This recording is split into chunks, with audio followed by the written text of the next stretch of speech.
제목은 내 뜻대로 되지 않아서 감사합니다입니다. 한번 따라해 볼까요?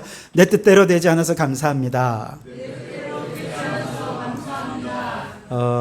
지난주에 이제 우리 교단의 신문인 기독공보에 아주 반가운 소식이 하나가 실렸습니다. 뭐냐 하면 송명희 시인에 관한 기사였는데요. 저는 이분이 살았을까 가끔 이제 궁금한 적도 있었는데 살아 계시더라고요. 나이는 만으로 62세고 최근에 다시 새로운 시 50편을 발간을 해가지고 신문에 났더라고요. 그래서 이제 그 시집 제목이 그 나라라고 하는 시집 제목인데, 이분을 볼 때마다 이분은 나면서부터 뇌성마비이지 않았습니까? 뭐 하고 싶은 얘기는 참 많긴 한데, 어쨌든 뇌성마비로 태어나서 뭐 그게 뭐 자기가 그렇게 하고 싶어서 한 거겠습니까? 자기 몸 하나도 제대로 가누지 못하고 말도 어눌함에도 불구하고 하나님께서 그녀의 뜻대로 되지 않은 그녀의 인생을 참 여기까지 인도해 주시니 이거 참 놀라운 일이지요. 그래서 그녀는 자신의 뜻대로 되지 않은 지난 날들에 대해서 오히려 그래서 더 하나님을 보게 되었고, 남들이 듣지 못한 하나님의 음성도 듣게 되었고, 남들이 받지 못한 주님의 사랑을 더 크게 받게 되어서 참 우리 하나님 공평하신 하나님이다, 그렇게 찬양하지 않았습니까? 최근에 발표된 시에 흙덩이라는 시가 있는데요, 이렇습니다. 나는 흙덩이예요. 우리 모두 흙덩이예요. 건강해도 흙덩이, 장애인도 흙덩이, 성형수술을 해도 흙덩이. 다만 그 흙덩이 속에 성령님이 살아계시고 곁에 예수님이 함께 하신다면 그거면 돼요. 그렇게 시를 썼습니다.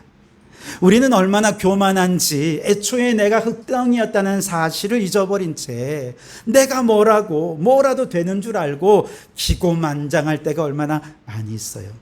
그러다가 인생의 뜻대로 되지 않고 좌절하고 절망하고 실패하는 인생의 위기를 겪고 나서야 비로소 깨닫는 거죠. 나 아무것도 아닌 흙덩이 같은 존재구나. 나 별 볼 일 없는 존재였구나.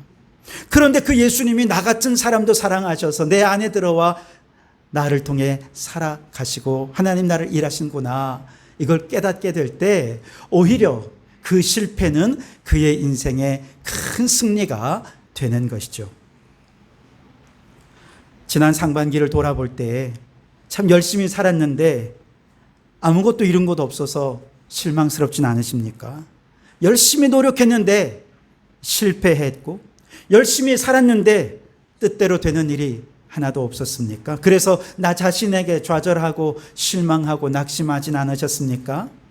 근데 여러분 생각해 보면 그게 인생이에요. 그래서 오히려 하나님의 은혜입니다. 왜냐하면 내 뜻이 좌절된 그 순간 하나님의 뜻이 이루어지고 있었기 때문입니다. 그래서 오늘은 지난 상반기를 좀 돌아보면서 내 뜻대로 이루어지지 않은 것에 우리가 왜 감사해야 되는지 오늘 말씀 속에서 몇 가지 이유를 찾고 앞으로 남은 하반기를 또 어떻게 살아야 될지 함께 생각하면서 하나님께 감사의 제단을 쌓아가는 시간이 되었으면 좋겠어요. 우선 첫 번째로 내 뜻대로 되지 않는 인생이 왜 감사의 제목이 되느냐 하면 이 세상이 아니라 하나님 안에서 진정한 삶의 의미를 발견하는 계기가 되기 때문에 그렇습니다.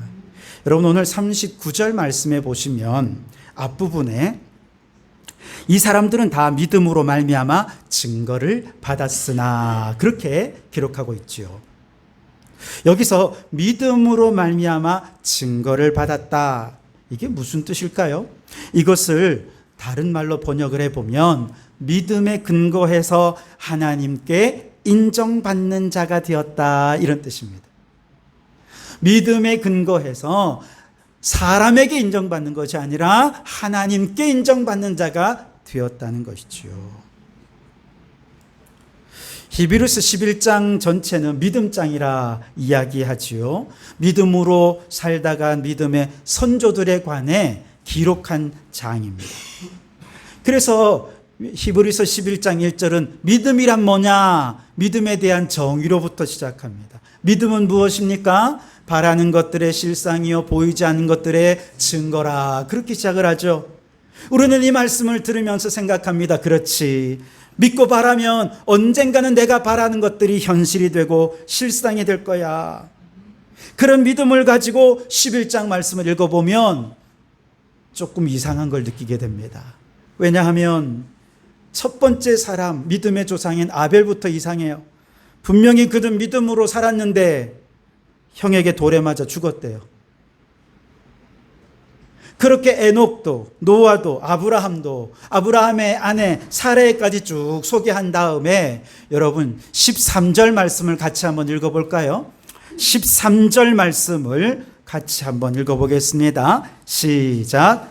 이 사람들은 다 믿음을 따라 죽였으며 약속을 받지 못하였으되 그것을 멀리서 보고 환영하며 또 땅에서는 외국인과 나그네임을 증언하였으니 그랬습니다. 여러분, 믿음으로 살아갔던 선조들이 믿음으로 살았더니 어떻게 됐대요? 약속을 하나도 받지 못했대요. 믿음으로 살다 그냥 죽었대. 이것이 그들의 결론입니다. 이후에 이어지는 믿음의 선조들의 삶은 더 심각해요. 믿음으로 살다가 조롱당하고 채찍받고 결박과 옥에 갇힘과 돌에 맞아 죽고 톱으로 몸이 켜임을 당해 죽고 칼에 맞아 죽고 일상의 삶은 한 번도 행복을 누리지 못한 채 광야로 산으로 동굴로 그렇게 전전하면서 환난과 핍박을 피해 도망다니는 신세로 살다가 그렇게 살다 죽었다는 거예요. 그리고 믿음의 사람들의 총평이 오늘 39절에 이 사람들은 다 믿음으로 말미암아 증거를 받았으나 약속된 것을 받지는 못했다. 약속된 것을 받지 못한 이유는 그 약속이 이 땅에서 성취되는 것이 아니라 저 하나님 나라에서 성취되는 것이기 때문에 그랬습니다. 약속의 완성은 어디에서? 저 하나님 나라에서 성취되니까 약속된 그것을 이 땅에서 받지는 못했죠. 그러나 천국에 가서 그들은 약속된 것을 다 받았을 거예요. 그런데 이 땅에서 받은 건 뭐라고 말씀하십니까? 믿음으로 말미암아 증거를 받았대요. 무슨 뜻이에요? 비록 약속된 것을 이 땅에서 받지는 못했지만 믿음으로 말미암아 하나님께 인정받는 자들이 되었다는 것입니다. 믿음으로 말미암아 하나님께 인정받는 삶, 여기에 그들의 삶의 의미와 가치와 보람을 두고 살았다는 것이죠. 우리가 어렸을 때는 부모님이 칭찬해주고 부모님이 인정해주면 거기에 우리의 삶의 의미와 가치를 부여하죠. 그래서 부모님께 칭찬받기 위해, 인정받기 위해 공부도 열심히 하고 또 막 노래하라 그러면 막 앞에서 막 재롱도 떨고 그러지 않습니까? 그러다가 커서는 누구의 인정을 받기를 원합니까? 세상 사람들의 인정을 받기를 원하죠. 세상 사람들이 이렇게 하면 인정받는다, 이렇게 하면 칭찬해주고 인정해주고 그걸 위해서 실력을 쌓고 좋은 대학 가고 성공하고 부자 되고 출세하려고 그렇게 애를 쓰지 않습니까? 그러네 여러분, 정말 그게 의미 있는 일이 맞습니까? 사람들의 인정과 칭찬을 따라서 열심히 살아서 그렇게 뭔가 이루었는데 그 다음에 남는 건 뭐예요? 허무지요.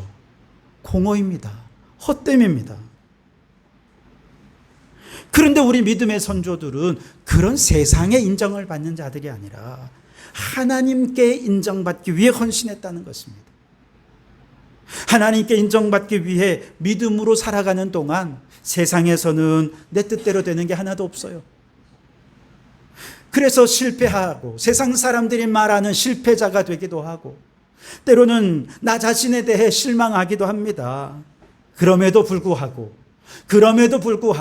그런 우리들을 보면서 하나님께서 너 잘하고 있어, 인정해 주시고 칭찬해 주시고, 나는 죽을 것 같은데 하나님께서는 너 괜찮아, 잘하고 있어, 힘주시는 거예요. 여기에 의미와 가치를 두고 살아가다 보면 마지막에 하나님께서 주신 약속을 저 하나님 나라에서 받을 수 있다는 것입니다. 여러분, 요즘 그 위고비 주사라는 주사가 아주 인기가 많대요. 저처럼 배 나온 사람들 뱃살 빼는 데는 기가 막힌 효과가 있다는 거예요. 그 테슬라의 그 사람 누구죠? 일론 머스크. 그 사람이 갑자기 막 살을 쭉 뺀 거예요. 그래서 어떻게 뺐냐 하니까 위고비 주사를 맞았다. 그래가지고 막 엄청난 인기를 끄는데요. 마치 그 인슐린 주사 맞는 것처럼 배에다가 주사를 이렇게 꼭 맞으면 한 달에 한 번 맞나 뭐 그런가 본데, 그러면 입맛이 싹 사라진다는 거예요. 입맛이 싹 사라지고 안 먹으니까 살이 쏙 빠지는데 괜찮은 거예요. 이거 살이 쫙 빠지니까 사람들이 야, 너 멋있다. 멋있네. 그러면 칭찬해 주고요. 얼마나 좋은지 몰라요. 부작용이 하나가 있습니다. 주사 끊으면 입맛이 다시 돌아온다는 거죠. 예전 몸매로 돌아가는 거예요. 그러니까 스스로 식사를 조절하고 그런 습관을 스스로가 만드는 게 아니라 주사에 의존하다 보니까 요요 현상이 생기는 거죠. 사람들의 인정과 칭찬이라는 게 위고비 주사 같은 것 같아요. 이런 주사를 맞으면 나는 더 많은 사람들의 칭찬을 받고 인정을 받기 위해 나는 더 부자가 되고 더 성공해야 되겠다. 그런 주사를 자꾸 맞는 거죠. 그러다가 한번 확 거꾸러져요. 실패하면 나와 함께 했던 사람들 다 떠납니다. 인정이 사라지고 칭찬이 사라지는 그 순간 그 공허함과 밀려오는 외로움을 견디지 못하는 것이죠. 그런데 여기에 반전이 있어요. 우리가 뜻한 것이 실패하고 내 뜻대로 안 됐다는 것은 무엇을 의미합니까? 이제 사람들의 칭찬과 인정을 더 이상 구할 필요가 없게 되었다는 것입니다. 위고비 같이 사람들의 칭찬과 인정이 내게 사라지고 난 다음에 드디어 우리는 무엇을 구하게 됩니까? 하나님이 나를 인정하시면 돼. 아무도 나를 인정해 주지 않아도, 아무도 나를 이 세상에서 칭찬해 주지 않아도 하나님만 나를 인정하시면 돼. 하나님의 칭찬이 그때부터 들려오기 시작하는 거예요. 여기서 믿음의 삶이 시작이 되는 것입니다. 우리가 잘하냐 못하냐 하나님 관심 없으세요. 이 세상에서 대단한 업적을 남기느냐 그렇지 않느냐, 하나님은 그거보다 나 존재 자체로, 나라는 사람 그 자체로 주님께서 인정해 주시고 칭찬해 주시고 존귀히 여겨 주시는 것입니다.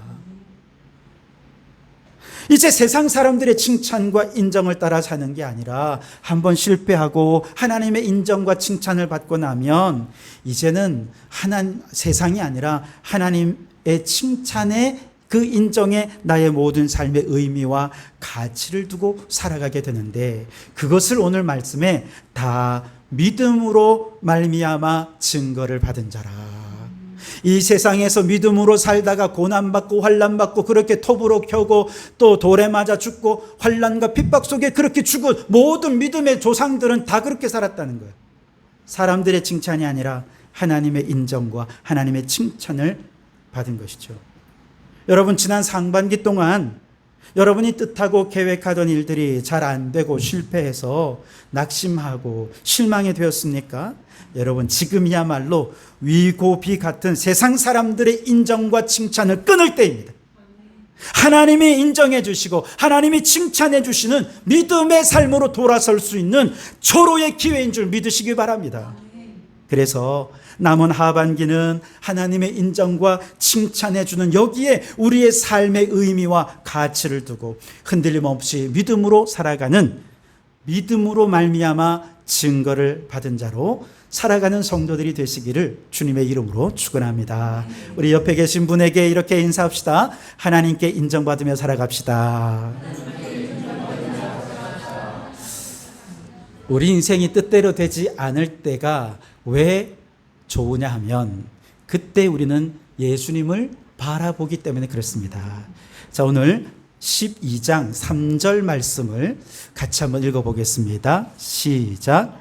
너희가 피곤하여 낙심하지 않기 위하여 죄인들이 이같이 자기에게 거역한 일을 참으신 이를 생각하라. 죄인들이 이같이 자기에게 거역한 일을 참으신 분은 누구십니까? 어렵게 꼬아놨지만 세상에서 고난받고 십자가를 지신 그 예수님을 생각하라는 것입니다. 언제요? 우리가 피곤하고 낙심하고 지치고 힘들 때 십자가의 예수님을 생각하라는 것이지요.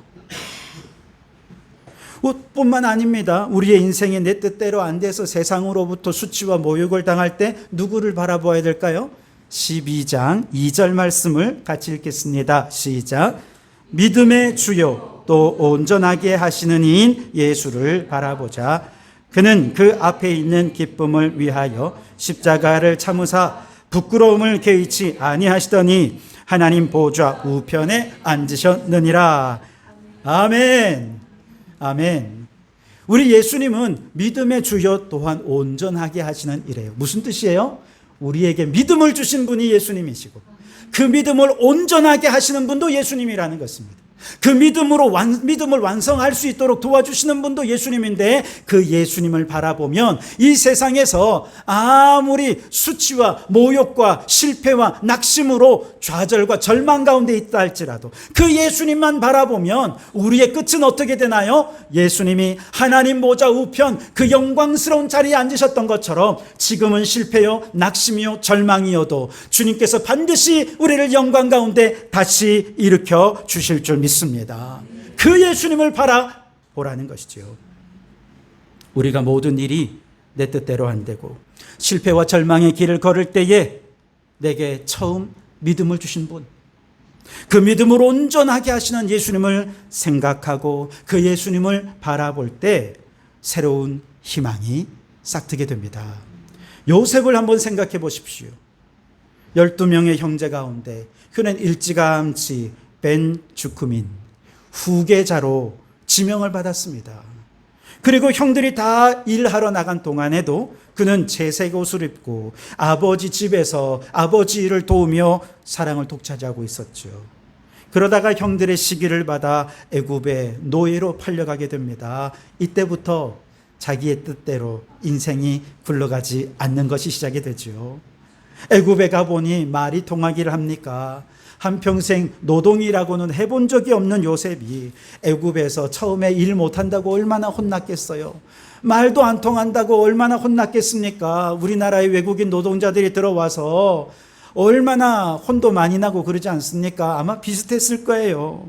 매도 많이 맞았을 것입니다. 그런데 내 뜻대로 안 되고 사람들로부터 수치와 부끄러움을 당하던 그때에 그는 누구를 바라보았을까요? 하나님을 바라보았어요. 하나님을 바라보며 참고 인내하며 더 열심히 남들보다 더 최선을 다해 일했더니 하나님께서 그를 주인의 인정을 받게 하십니다. 그래서 주인 집에 보디발의 아내 외에는 모든 권한을 그에게 다 넘기는 가정 총무로 하나님께서 그를 세워주십니다.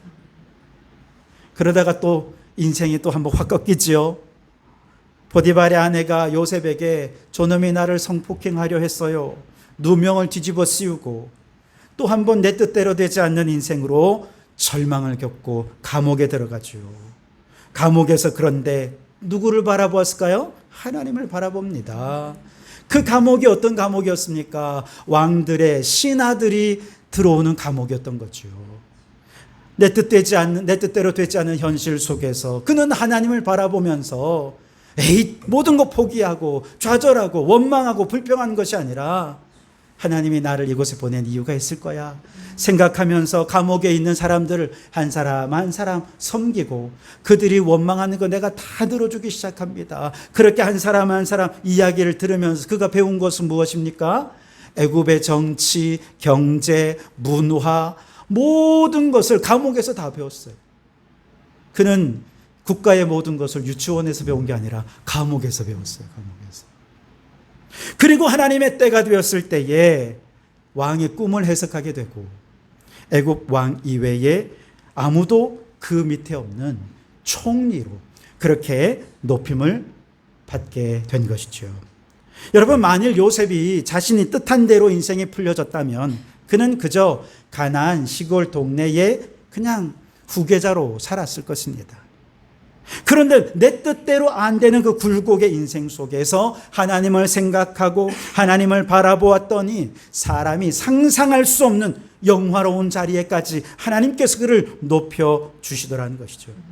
여러분, 내 뜻대로 되지 않을 때 지금 예수님을 바라볼 때입니다. 믿음의 주여 온전하게 하시는 예수를 바라보십시오. 우리를 피곤하지 않고 낙심하게 하시는 예수를 생각하십시오. 그러면 주님께서 우리에게 새 힘 주시고 더 큰 소망을 허락해 주실 줄 믿습니다. 예수님을 바라본다 혹은 예수님을 생각한다는 것은 다른 말로 하면 예수님께 기도한다라는 뜻입니다. 그래서 내 뜻대로 안 되고 실패와 절망의 순간에 우리는 예수님께 기도해야 되는 거예요. 영국의 조지 뮬러 목사님은 이렇게 얘기했습니다. 하나님 앞에 무릎 꿇는 자가 사람 앞에서 제일 강한 자다. 하나님 앞에 무릎 꿇는 자가 제일 강한 자라는 것입니다. 스펄전 목사님은 또 이렇게 얘기했습니다. 우리의 금식기도 기간은 축제일이다. 금식기도를 할 때 하늘의 문이 활짝 열리고 하나님의 영광이 우리에게 가까이 온다. 기도할 때 하나님의 영광이 우리 가운데 온다는 것입니다. 여러분, 히브리서가 쓰여질 당시는 네로 황제가, 오늘 오후에 제가 좀 자세하게 히브리서에 대해서 설명해 드리겠습니다만, 네로 황제가 기독교인들을 박해하던 시절이었습니다. 처음에 네로 황제가 박해하지 않을 때, 기독교의 초창기에서 이제 초대교회가 세워졌을 때 예수를 믿은 사람들 있잖아요. 그런데 박해가 시작되자마자 한 사람, 두 사람 예수님을 배신합니다. 교회를 떠납니다. 그러다가 남아있는 사람들에게 저들이 교회를 한 사람, 두 사람 떠나갈 때 얼마나 마음이 아프고 힘들고 어려웠겠어요. 너무나도 낙심되었을 것입니다. 그런데 그때 남아있는 성도들을 향해서 히브리서의 저자가 이렇게 권면하는 거예요. 믿음의 주요 온전하게 하시는 인 예수를 바라보자. 너희가 피곤하여 낙심하지 않기 위하여 예수 그리스도를 생각하라. 떠나가는 사람들 바라보지 말고 우리와 함께 하신 예수님을 바라보라는 거예요. 가장 큰 위기의 순간, 박해가 있고 고난이 있고 배교가 있고 그런 위기의 순간 예수님을 바라보고 간절히 부르짖어 기도하면 주님은 우리를 사랑의 눈으로 바라보십니다. 인자한 귀로서 언제나 우리에게 귀를 기울여 들으십니다. 우리의 작은 신음까지 눈물로 주님 앞에 말 못할 고민을 통곡하며 아랠 때 주님은 다 들으시고 응답해 주신다는 것이죠. 지난 주일 저녁에 어머니를 찾아뵙고 식사를 하던 중에 어머니께서 걱정하며 말씀하셨어요. 내가 교회의 부흥을 위해서 늘 기도하는데 왜 하나님은 내 기도를 안 들어주실까? 왜 교회가 부흥이 안 되고 왜 새가족이 안 오는 것일까? 그래서 제가 어머니께 노래를 불러드렸습니다. 기도하고 낙심하지 말 것은 주께서 참 소망이 되심이라. 그랬더니 염려가 믿음으로, 기쁨으로, 아멘으로 바뀌더라고요. 그렇습니다. 내 뜻대로 되는 것이 없을 때 우리는 더욱 믿음의 주요 온전하게 하시는 예수님을 바라보며 주님을 생각하며 기도의 자리에 나오는 거죠. 기도하며 삶에 수고하고 무거운 모든 짐을 주님께 맡겨드릴 때 주님은 우리의 절망을 변하여 희망이 되게 하시고 슬픔을 변하여 기쁨이 되게 해 주실 줄 믿습니다. 그래서 내 뜻대로 되지 않을 때 우리는 예수님을 바라볼 수 있기 때문에 감사할 이유가 되는 것이죠. 우리 옆에 계신 분에게 이렇게 인사해 볼까요? 내 뜻대로 안 될 때 더 기도합시다. 마지막 세 번째는요. 이제부터 시작되는 하반기 우리의 삶도 아마 모르긴 몰라도 내 뜻대로 되지 않은 일들이 훨씬 더 많을 거예요.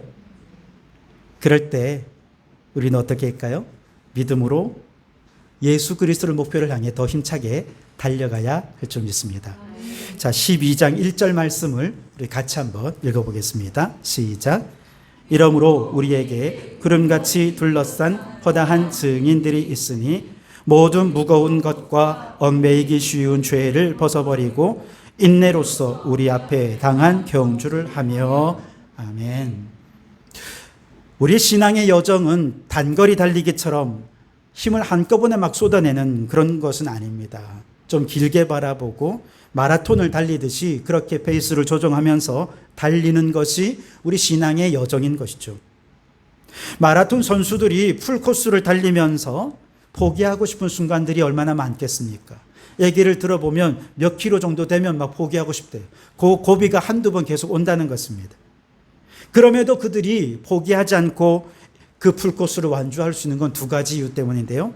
하나는 목표의식 때문이고, 둘째는 옆에서 응원하는 사람들의 응원소리라는 것입니다. 우리의 믿음의 경주도 마찬가지입니다. 우리가 믿음의 경주를 가는 동안 낙심할 일이 너무 많고 내 뜻대로 되지 않는 일들이 너무 많지만 이 믿음을 포기하지 않을 수 있는 이유는 두 가지예요. 하나는 목표의식이고 하나는 응원단 때문이죠. 오늘 12장 1절에 보면 이러므로 우리에게 구름같이 둘러싼 허다한 증인들이 있다는 거예요. 이들은 누구일까요? 이 땅에서 믿음으로 살다가 저 천국에 들어간 우리 믿음의 선조들입니다.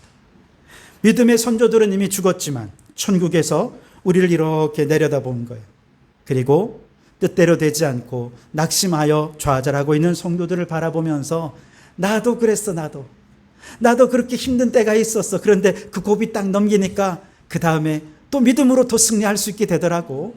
그러면서 막 응원해 주는 거예요. 허다한 증인들이 응원가를 부르고 용기를 내라고 힘을 내라고 우리를 응원해 주고 있다는 것입니다. 그 응원이 얼마나 값진지요. 동병상련이라고 하지 않습니까? 내가 겪은 일을 겪어보지 않은 사람들은요, 나에게 위로가 하나도 안 돼요.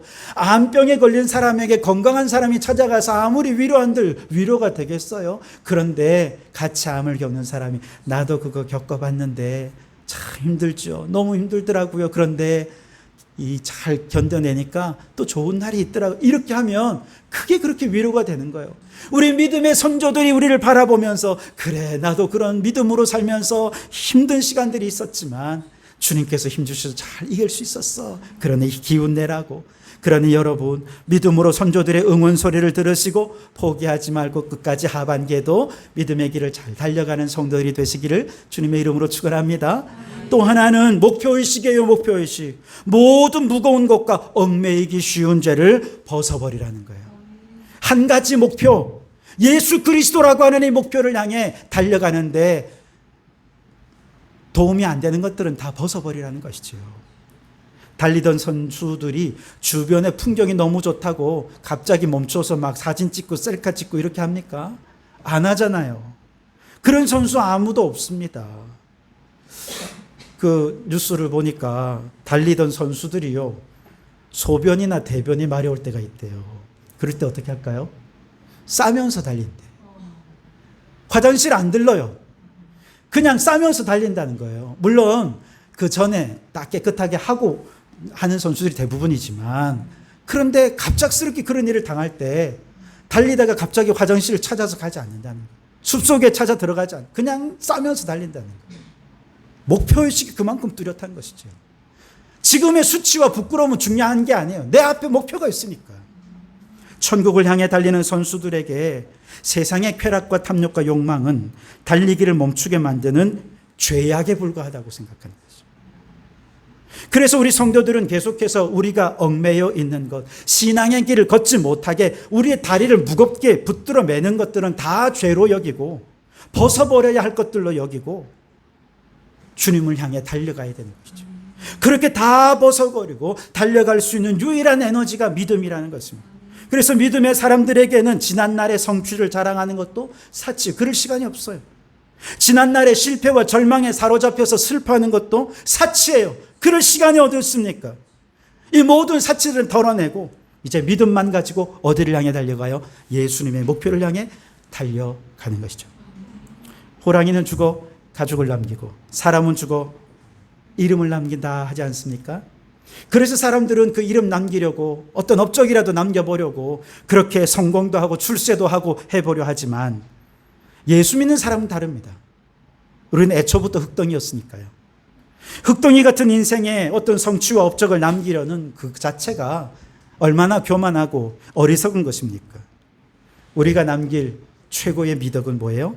살아서나 죽어서나 예수님만 남기면 되는 거예요.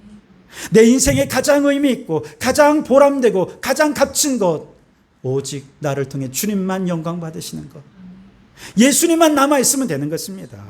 그러기 위해 우리는 다 덜어내고 믿음이라는 에너지로만 달려가는 것이죠. 지난 상반기 동안 내 뜻대로 되지 않는 모든 것에 감사하시기 바랍니다. 그리고 남은 하반기는 우리 더 기도하면서 하나님 앞에서 삶의 의미를 발견하면서 오직 믿음으로 우리의 남은 신앙의 경주를 오직 예수라는 목표를 향해 달려가는 하반기로 살아가셔서 올 하반기 12월 마지막 주에는 하나님께 영광을 돌려드리고 예수님께 영광을 돌려드려서 예수님만 남는 인생이 되기를 주님의 이름으로 축원합니다. 기도하겠습니다. 주님, 지난 상반기 동안 내 뜻대로 되지 않게 해주신 것 다 하나님의 은혜임을 깨닫고 감사를 드립니다. 내 뜻대로 되지 않아서 하나님의 인정을 받는 일에 삶의 의미와 가치를 두게 되었으니 감사를 드립니다. 하반기에도 하나님의 인정만을 바라는 믿음으로 말미암아 증거를 받은 자로 살게 해 주시옵소서. 내 뜻대로 되지 않아서 예수님을 바라보며 더 기도할 수 있었음에 감사를 드립니다. 하반기에 더 주님만 바라보게 하여 주시옵소서. 오직 믿음이라는 에너지로 예수님이라는 목표를 향해 달려가는 저희들 되게 해 주시옵소서. 예수님 이름으로 기도하옵나이다. 아멘.